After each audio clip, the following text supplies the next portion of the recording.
कि बुलाया तो गज ने था, आवाज गज लगा रहा था, प्रार्थना गज ने की, लेकिन हमारे प्यारे प्रभु के ग्राह को पहले क्यों तारा?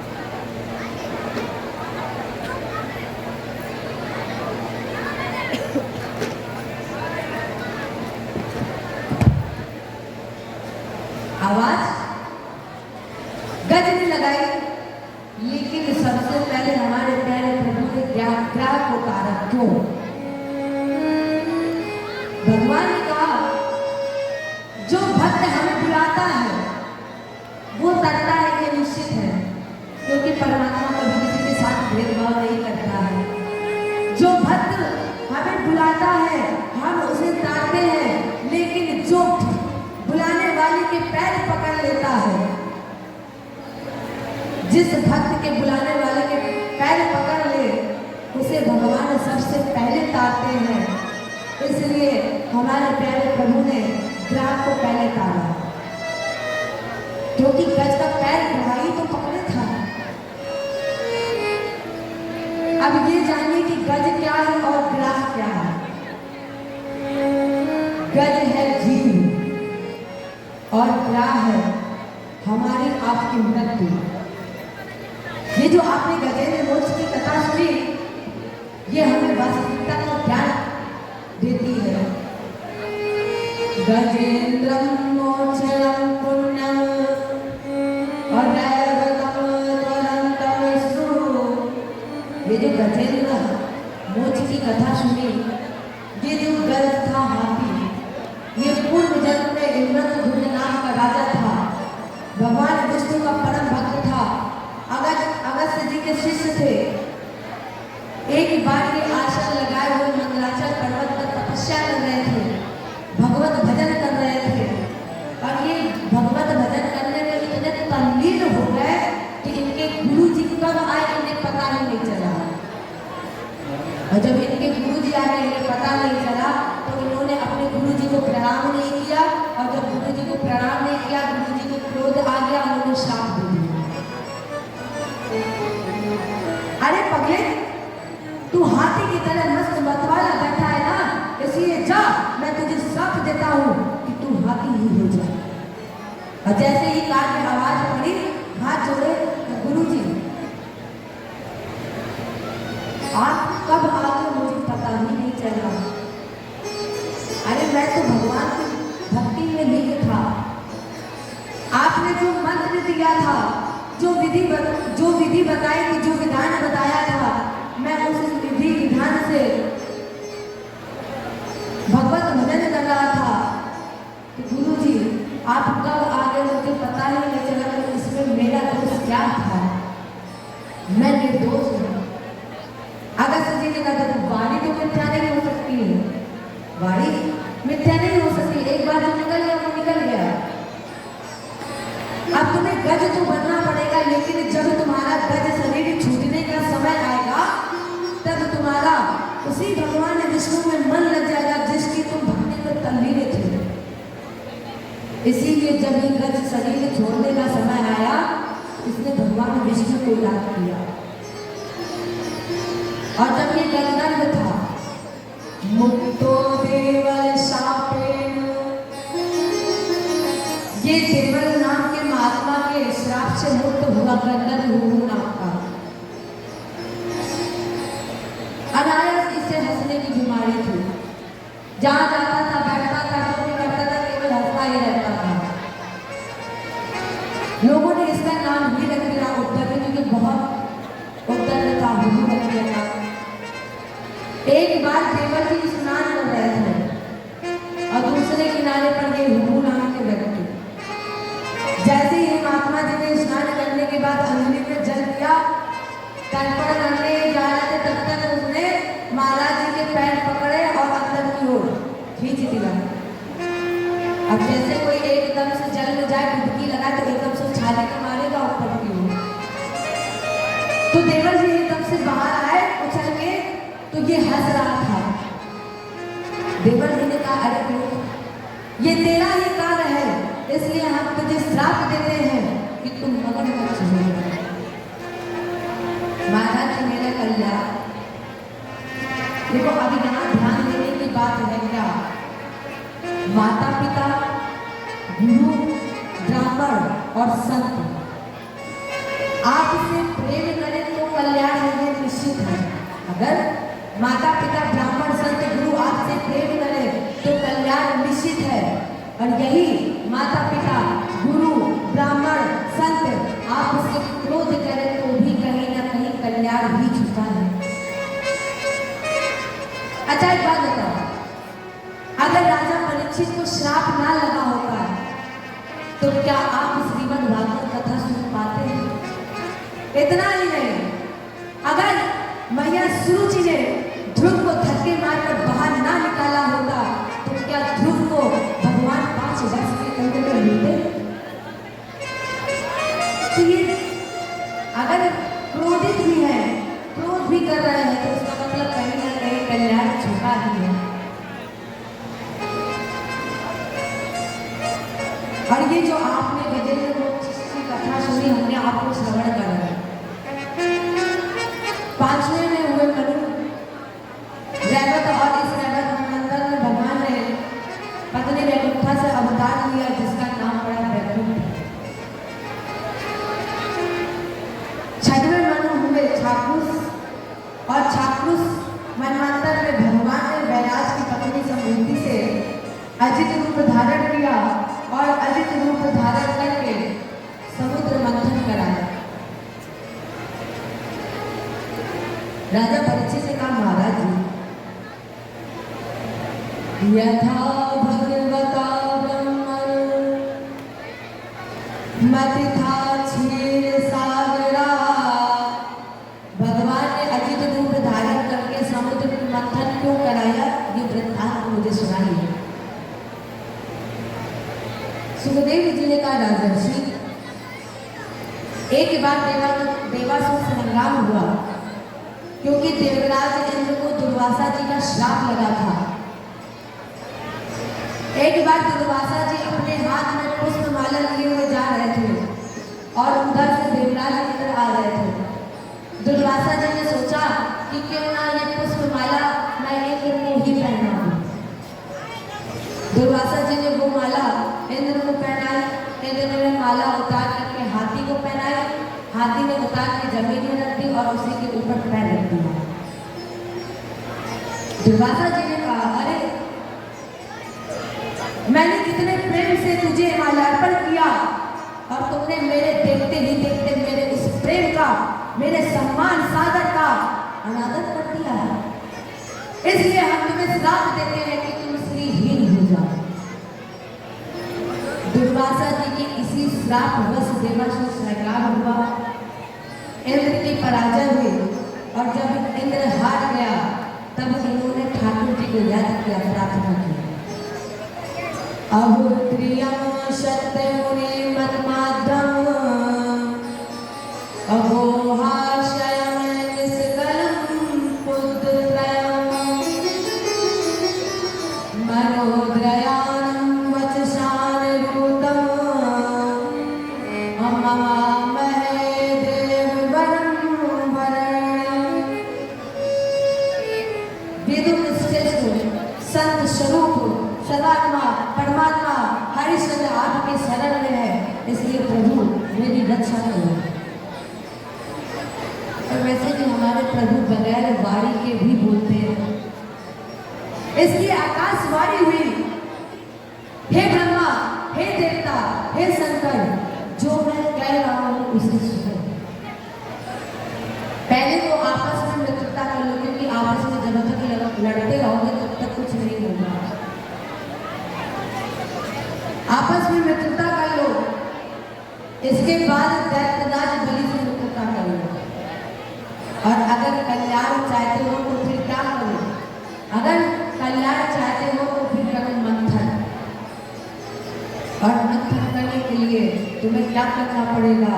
मंथन करने के लिए तुम्हें मंदराचल पर्वत की बधाई, मंथानम मंगलम कृत्वा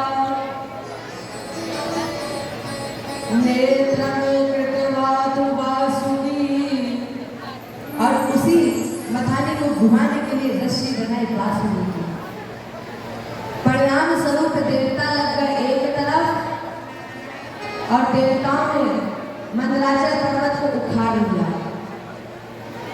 देवता और दैत्यों ने मंदराचल पर्वत को उखाड़ लिया, और जब ये लेकर चल पड़े तो मंदराचल पर्वत का भार ये सहन नहीं कर पाए, और जब मंदराचल पर्वत का भार सहन नहीं कर पाए तो वो मंदराचल पर्वत जमीन पर गिर गया, और जब वो जमीन पर गिरा तो चूर चूर हो गया। चूड़िया नास महता का चला। मंदराचल पर्वत सोने का बना हुआ था, जैसे ही देवता दैत्य नहीं संभाल पाए तो चूड़िया नास महता का चूर चूर हो गया। लेकिन हमारे ठाकुर जी ने क्या किया, जिस तरह से एक बच्चा गेंद को उठाता है ना, उसी तरह से हमारे ठाकुर जी ने मंदराचल पर्वत को उठाया और गरुड़ की पीठ पर बैठकर मंदराचल पर्वत को समुद्र में डालकर स्थापित कर दिया। अब देवता और दैत्य पहुंचे वासुकीनाथ के पास, कहा महाराज की रस्सी बनवाइए। लेकिन वासुकी जी ने सोचा कि जब हम मथानी रूपी मंदराचल पर्वत को लेकर जाएंगे तो एक तरफ खींचेंगे दैत्य, एक तरफ खींचेंगे देवता, तो बीच में रहेंगे, हमारी हड्डी पसली टूट जाएगी। उन्होंने कहा हमसे कार्य नहीं होगा, ये हम तुम्हें अमृत देंगे लेकिन ये कार्य हमसे नहीं होगा, क्योंकि ये जानते थे क्या स्वार्थ लागे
केवल मनुष्य स्वार्थी नहीं है, मनुष्य तो बाद की श्रेणी है। सबसे पहले अगर स्वार्थ से कोई प्रेम करता है तो वो सुर, अगर सबसे पहले स्वार्थ से कोई प्रेम करता है सुर, सुर माने देवता, देवता सबसे ज्यादा स्वार्थी है। इसके बाद नर, फिर इसके बाद संत। कहा महाराज जी हम तुम्हें कोई फल नहीं देंगे, अमृत देंगे। अब प्रश्न उठा कि मुंह की तरफ कौन रहेगा और पूंछ की तरफ कौन रहेगा। राजेंद्र ये बात हमेशा याद रखना कि जो व्यक्ति उल्टा चलता है उसके साथ हमेशा उल्टा ही करना चाहिए। यही युक्ति इंद्र ने निकाली और कहा कि हम रहेंगे मुंह की तरफ और तुम रहना पूंछ की तरफ। दैत्य बोले फिर ये मंथन नहीं होगा, क्यों? क्योंकि जीते हम हैं, युद्ध में हमने हराया है, इसलिए अब हम बड़े हैं, हम जो कहेंगे वही होगा। परिणाम स्वरूप दैत्य लग गए मुख की तरफ और देवता लग गए पूंछ की तरफ। और जब देवताओं के साथ जैसे ही मंथन प्रारंभ हुआ तो सबसे पहले हल निकला हलाहल नाम का कापूत नाम का विष। और जैसे ही ये विष निकला जितने भी जल जंतु थे सब मृत प्राण हो गए, तीनों लोकों में विष की लपटें व्याप्त हो गई। और जब तीनों लोकों में विष की लपटें व्याप्त हो गई उस समय अजित भगवान ने आवाज लगाई, बोले बाबा देव देव महादेव अभूतात्मन भूत भाव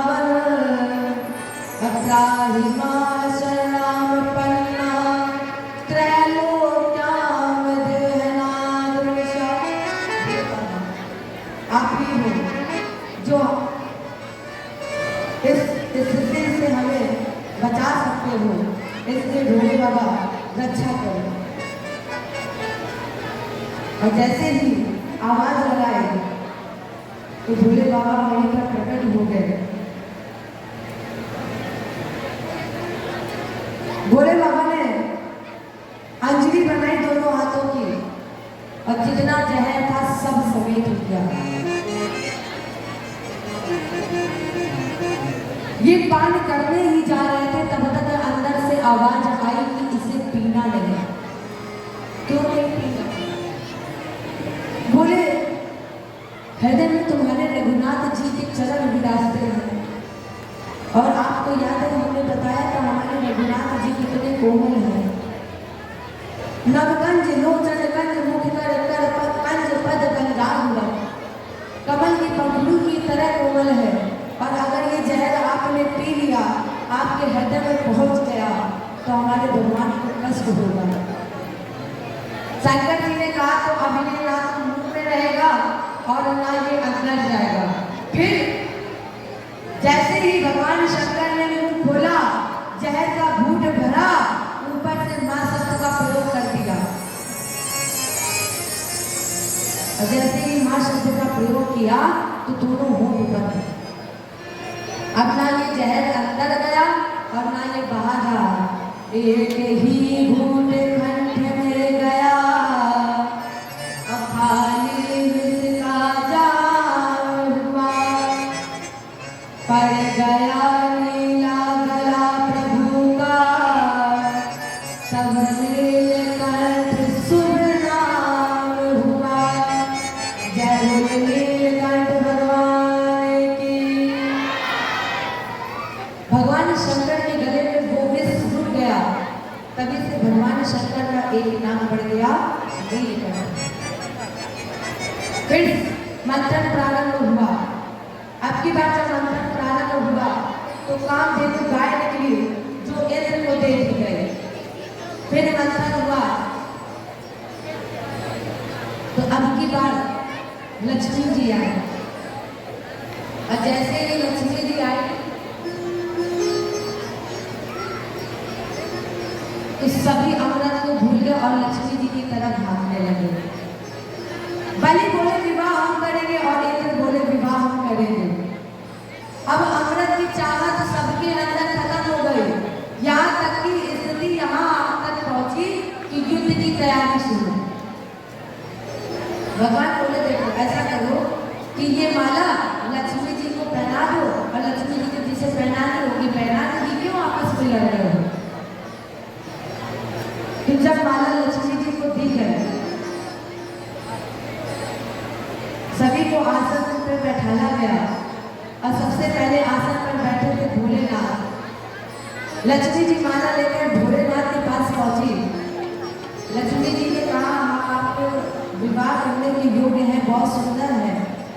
और आपके इस सुंदरता पर ये जो चंद्रमा है ना, ये चार चांद लगा रहा है। और जैसे ही लक्ष्मी जी ने कहा कि हमारा और आपका विवाह हो सकता है तो भोले बाबा बोले आगे बढ़ जाए। अब हमारी और लक्ष्मी जी का विवाह होगा। और जैसे ही इनके मन में ये विचार आया कि हम दोनों का विवाह होगा, लक्ष्मी जी बोली लेकिन। भोलेनाथ ने कहा लेकिन। लक्ष्मी जी ने कहा आप हिमाचल पर्वत पे रहते हो, इसलिए हमारा और आपका विवाह नहीं हो सकता है। दूसरे आसन पर पहुंची, ब्रह्मा जी बैठे थे। ब्रह्मा जी से कहा तुम्हें गुस्सा बहुत आता है, इसलिए हमारा तुम्हारा विवाह नहीं हो सकता। तीसरे आसन पर पहुंची, इंद्र बैठा था। लक्ष्मी जी ने कहा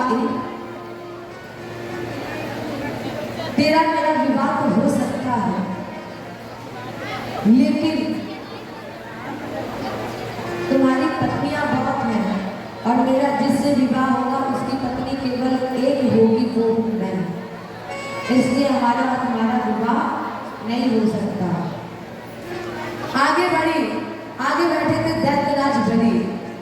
लक्ष्मी जी ने कहा वास्तव में तुम सुंदर भी हो, गुणवान भी हो, उदार भी हो, दानी भी हो, धर्मात्मा भी हो, इसलिए हमारी और तुम्हारी जोड़ी बन सकती है, लेकिन एक कमी है। क्या? कि तुम्हारा जन्म दैत्य कुल में हुआ है, इसलिए हमारा और तुम्हारा विवाह नहीं हो सकता है। आगे बड़ी वार्ता करते करते पहुंची लक्ष्मी जी हमारे प्यारे प्रभु नारायण के पास, और जैसे ही लक्ष्मी जी प्रभु के पास पहुंची, प्रभु ने कुर्सी उठाई और लक्ष्मी जी की तरफ पीठ कर ली और पीछे की तरफ मुंह कर लिया। लक्ष्मी जी ने कहा कि लोग हमें चाहते हैं इतना कि हमसे विवाह करना चाहते हैं और मैं इनके सामने आई, पीठ कर ली। फिर लक्ष्मी जी घूम के गई, फिर भगवान ने कुर्सी उठाई और लक्ष्मी जी की तरफ पीठ कर ली और पीछे की तरफ मुंह कर लिया। लक्ष्मी जी ने कहा प्रभु आप मेरे पति बनने के योग्य हैं, और जैसे कि लक्ष्मी जी ने कहा कि आप मेरे पति बनने के योग्य हैं, भगवान ने कहा इतनी जल्दी क्या पड़ी है? इतनी जल्दी क्या पड़ी विवाह करने की? देखो लक्ष्मी, हमें ये नहीं पता है कि हम तुम्हारे पति बनने के योग्य हैं या नहीं, हम नहीं जानते, लेकिन तुम मेरी पत्नी बनने के योग्य नहीं हो। और जैसे ही भगवान ने कहा कि तुम मेरे पत्नी बनने के योग्य नहीं, लक्ष्मी जी एकदम से चौंक गई। लक्ष्मी जी ने कहा क्यों? हम आपके पत्नी बनने के योग्य क्यों नहीं है? भगवान विष्णु बोले लक्ष्मी तुम्हें पता है तुम चंचल बहुत हो, तुम एक जगह रुकती नहीं हो। देखो लक्ष्मी जी ने सबके अंदर कमियां निकाली है, लक्ष्मी जी ने सबके अंदर कमियां निकाली, इसलिए हमारे प्यारे प्रभु ने लक्ष्मी जी के अंदर एक कमी निकाली। तुम एक जगह रुकती नहीं हो, वैसे लक्ष्मी रुकती ही नहीं है। अगर आज लक्ष्मी जी आपके पास है तो कल हमारे पास, और कल हमारे पास है तो परसों किसी और के पास होगी, ये निश्चित है, कभी टिकी नहीं है ये। और अगर लक्ष्मी जी की चाहत रखते हो, लक्ष्मी जी को पाना है, तो सबसे पहले हमारे प्यारे प्रभु नारायण को प्राप्त करो, क्योंकि जहाँ नारायण होंगे वहाँ लक्ष्मी अपने आप ही होंगी, तो लक्ष्मी जी को पाने की जरूरत नहीं पड़ेगी। अगर आपने नारायण की सेवा कर ली तो लक्ष्मी जी अपने आप ही आपके पास आएंगी। तो भगवान ने कहा कि तुम चंचल बहुत हो, एक जगह टिकती नहीं हो, इसलिए हमारा तुम्हारा विवाह। लक्ष्मी जी ने कहा प्रभु आज से मैं एक प्रतिज्ञा लेती हूँ, क्या? कि जहाँ जहाँ प्रभु आपके चरण होंगे वही वही लक्ष्मी होगी, और जहाँ प्रभु आपके चरण नहीं होंगे वहाँ लक्ष्मी नहीं होगी। इसलिए यहीं से भगवान का एक नाम पड़ गया, लक्ष्मी नारायण। जय बोलिए लक्ष्मी नारायण भगवान। माने ये विवाह संपन्न हुआ, इसके बाद फिर मंथन हुआ। 13वें रत्न के रूप में धन्वंतर महात्मा, जिनके हाथ में 14वां रत्न था,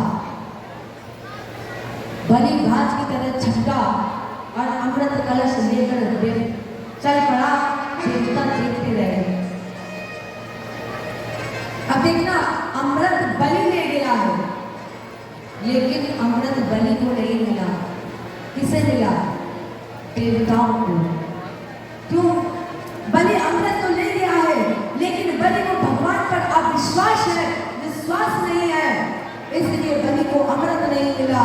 और देवताओं को भगवान पर विश्वास है, इसलिए अमृत देवताओं को मिला। अब जब बलि अमृत ले गया तो आपस में युद्ध होने लगा कि इसे सबसे पहले पिए कौन, क्योंकि जिसके हाथ में सबसे पहले अमृत पहुंच गया, अगर उसने वो अमृत पूरा पी गया तो फिर हमें मिलेगा नहीं।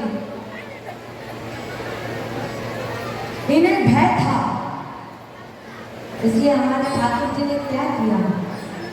मोहिनी रूप बनाया। जैसे ही मोहिनी के रूप में हमारे ठाकुर जी आए, जिनके होठ पके हुए कुंदरू की तरह लाल है, जिनके नेत्र हिरण की तरह चंचल है, कानों में मंगल का कुंडल बिजली की तरह चमक रहे हैं, बाल कमर तक लहरा रहे हैं, जिनके तन पर हल्की गुलाबी रंग की साड़ी है।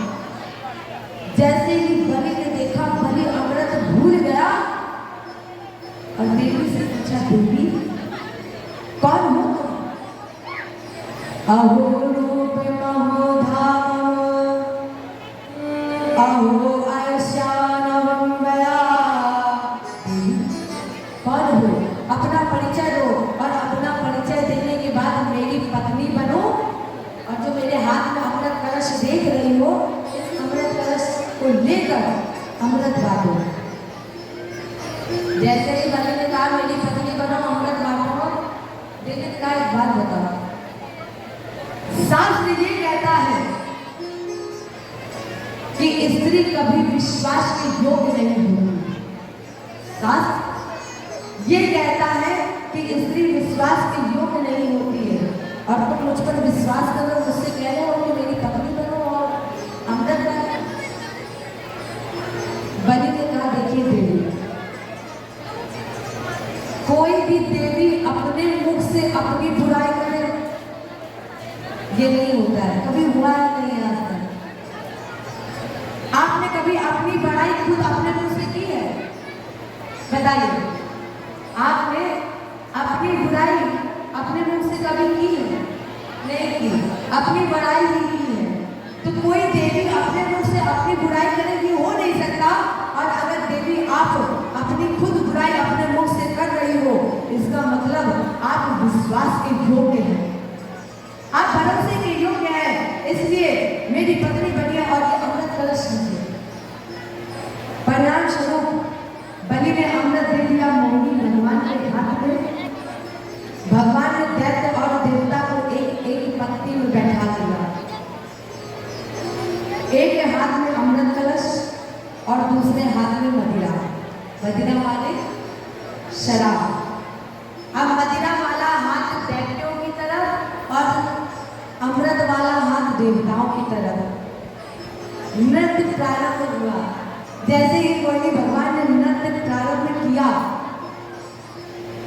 अब आगे वाले को तो मदिरा और पीछे वाले को अमृत मिल रही थी, लेकिन उसी में बैठा था प्रहलाद की बुआ का पुत्र राम। इसने सोचा कि जब कोई नृत्य करता है तो उसका हाथ इधर उधर होता है, लेकिन ये नृत्य कर रही है, इसका हाथ एक ही जगह है, हिल ही नहीं रहा है उधर से। इसका मतलब कुछ ना कुछ घोटाला है। इसलिए कि एकदम से उठा और उठ करके सूर्य और चंद्रमा के बीच में बैठ गया। और जैसे ही ये सूर्य और चंद्रमा के बीच में बैठ गया, भगवान ने इसके हाथ में अमृत डाल दिया। अमृत डाला, इसने पिया। सूर्य और भगवान चंद्रमा ने इशारा किया, प्रभु अनर्थ हो गया है, अशुभ को अमृत मिल गया। आपने अशुभ को अमृत का दान कर दिया। और जैसे ही भगवान को पता चला कि अशुभ ने अमृत ग्रहण किया, चक्के छुरधारे, ये पीता। इसके पहले भगवान ने चक्र के द्वारा इसका सर दो भागों में विभक्त कर दिया। चूंकि थोड़ा अमृत पी चुका था, इसलिए ब्रह्मा जी ने इसे देव योनि में सम्मिलित कर दिया। नवग्रहों में इसका पूजन होने लगा और इसके नाम पड़ गए राहु और केतु। यहाँ फिर देवासुर संग्राम हुआ। दैत्यराज इसमें मारा गया और शुक्राचार्य जी ने मृत संजीवनी विद्या के प्रभाव से बलि को जीवित कर दिया। इसी बलि के यहाँ भगवान 3 पैर पृथ्वी दान मांगने गए। इसी बलि के यहाँ भगवान 3 पैर दान पृथ्वी मांगने गए। तो राजा परीक्षित ने कहा, गुरुजी अब आपने बड़ी दिलचस्प बात कही। अभी तक आपने कहा कि हमारे भगवान ने एक पशु पर, एक गज पर कृपा कर दी। इसके बाद आपने बताया कि देव कल्याणार्थ भगवान ने समुद्र मंथन कराया, और आज उसी समुद्र मंथन के नायक को आपने भिखारी बना दिया। तो हम ये बले पद त्रय भूमे। महाराज जी हमें ये बताइए कि ये वही त्रिलोकीपति दैत्यराज बलि के यहाँ भगवान 3 पैर पृथ्वी दान मांगने क्यों करे? सुखदेव जी ने कहा राजेंद्र, जिस समय बलि शुक्राचार्य जी की मृत्यु संजीवनी की विद्या से जीवित हुआ और विश्वजीत नाम का यज्ञ कराया तो गुरु जी ने इन्हें आशीर्वाद दे दिया त्रैलोक विजेता भव। अब तो गुरु जी का आशीर्वाद और ऊपर से यज्ञ का प्रभाव, इंद्र फिर बलि बना और जैसे ही बलि इंद्र बन गया तो इधर मैया अदिति बड़ी दुखी बैठी थी। उसी समय उनके पति आगे कश्यप जी, अदिति ने बड़ी सेवा की कश्यप जी से। कश्यप जी ने कहा देवी वर मांग लो, और वैसे ये बताओ तुम इतनी दुखी क्यों हो? अदिति ने कहा कि आप सब जानना चाहते हैं तो सुनिए महाराज जी, आपको पता है मेरे पुत्र का इनका यश स्थान ऐश्वर्य सब कुछ असुरों ने छीन लिया है। तथापि देहि कल्याण धिया कल्याण कृतम्। स्वामी कोई ऐसा उपाय बताइए जिससे मेरा और मेरे बच्चों का कल्याण हो जाए। कश्यप जी ने कहा कि अगर कल्याण चाहते हो तो जो हम व्रत बता रहे हैं वो व्रत को करो। जिस व्रत का नाम है पयोव्रत, तुम इस व्रत को करो। और देवी ये व्रत फाल्गुन शुक्ल पक्ष द्वादशी से प्रारंभ किया जाता है। जो महिलाएं कुल कल्याण के लिए पुत्र करना चाहती हैं तो वो देवी इस व्रत को कर सकती है। इस व्रत के प्रारंभ में फाल्गुन का महीना शुक्ल पक्ष द्वादशी भगवान विष्णु की चतुर्भुजी प्रतिमा इनकी स्थापना करें और स्थापना करके केवल 12 दिन तक दूध से व्रत करें। 12 दिन तक दूध से व्रत करें और भगवान के सामने बैठकर एक माला प्रतिदिन ओम नमो भगवते वासुदेवाय इस मंत्र का जाप करें। देखिए भगवान को दूध से स्नान कराए और स्वयं सूकर की खोदी हुई मिट्टी से स्नान करें। मैया आदित्य कितनी छोटी बनी है, भगवान ऐसे थोड़ी ना मिलते हैं। अच्छा भगवान से कौन कौन मिलना चाहता है बताओ? एक नंबर हम बता रहे हैं भगवान से मिलने का। मिलना चाहते हो? कौन कौन मिलना चाहता है बताइए, दोनों हाथ उठाइए जो मिलना चाहता है भगवान से। सब मिलना चाहते हैं तो नंबर दे। अरे जोर से बोलो तो सुनाई नहीं कि दे ना दे। देखिए अगर आप भगवान से मिलना चाहते हैं तो भगवान के सामने शून्य बन जाए। है भैया नंबर शून्य आता है ना, गिनती में आता है, ये भी तो नंबर ही है। अगर आप परमात्मा के सामने शून्य बन जाएंगे तो फिर परमात्मा को पाने के लिए दर दर भटकना नहीं पड़ेगा, परमात्मा खुद आपके पास आएंगे। मैया अदिति कितनी छोटी बनी है, मैया अदिति शून्य हो गई जैसे कुछ पता ही नहीं। अच्छा भगवान के सामने बड़े बन जाओगे तो भगवान खुद कहेंगे खुद ही अपने लिए बड़ा है, क्या करें आप क्यों मिले हम?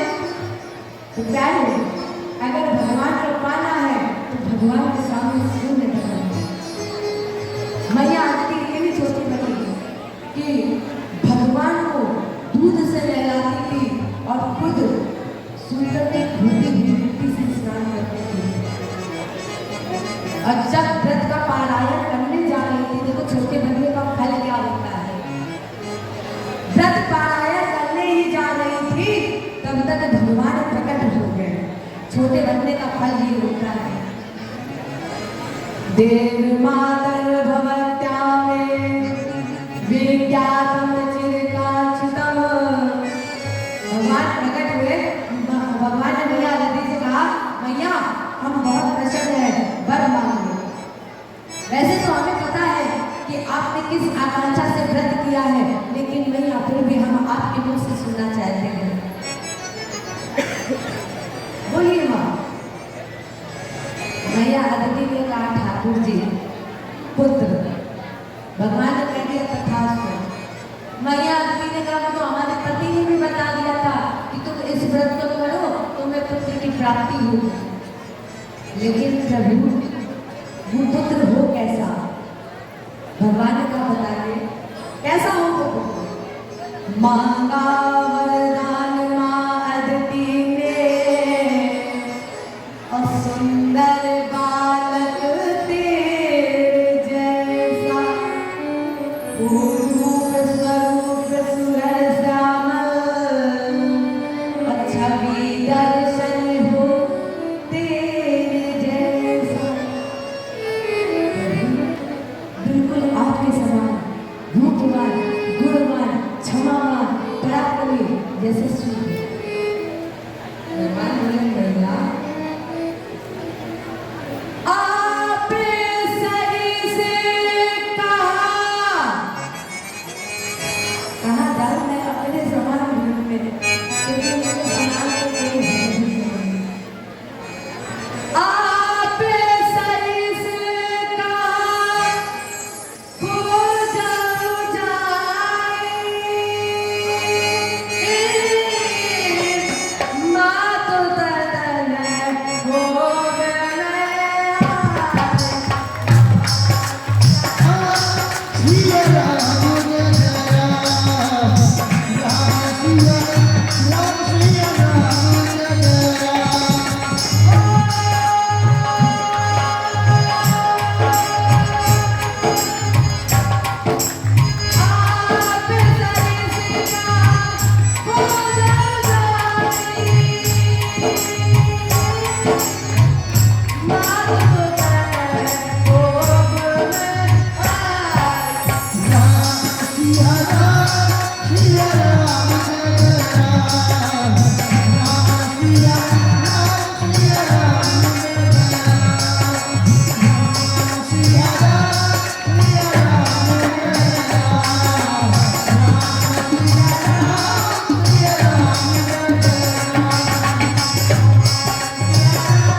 मेरे समाज के कोई भाई नहीं, इसलिए हम वरदान दे रहे हैं कि तुम्हें हम स्वयं पुत्र रूप में दर्शन देंगे। अब जब भगवान ने वरदान दे दिया कि हम स्वयं पुत्र रूप में दर्शन देंगे, तब से मैया अदिति उस सामने के इंतजार में, सामने को पुत्र की चाहत में क्षण प्रतिक्षण इंतजार कर रही थी। इधर धीरे धीरे जब भगवान के प्राकट्य का समय आया तो ब्रह्मादि देवता भगवान का स्तुति करने लगे। हे पराक्रमी, मैया अदिति के गर्भ को धारण करने वाले, अपनी नाभि में तीनों लोगों को समाहित करने वाले वेद गर्भ, आपको बारंबार प्रणाम है, आपको नमन है, नमस्कार है। आइए भारत की इस पवित्र भूमि पर भादु का महीना है, श्रवण नक्षत्र पर चंद्रमा विचरण कर रहा है। भाद्र का शुक्ल पक्ष द्वादशी, राजेंद्र जिसे हम और आप विजया द्वादशी के नाम से भी जानते हैं। इसी समय हमारे प्यारे प्रभु मैया के सामने बावन बन के आ गए। बावन अंगुल का भर करके अम्मा अदिति से अवतार लिया, और देवों का ताज बनाने को है पूर्ण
जैसे ही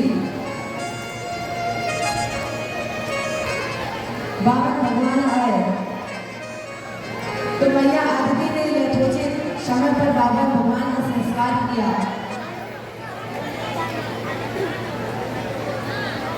बावन भगवान के गाय के खुर के बराबर छोटी है, मस्तक पर त्रिकुंड शोभा पा रहा है और जैसे ही ये ब्रह्मचारी बने तो इन्हें भिक्षा पात्र में भेड़ जी ने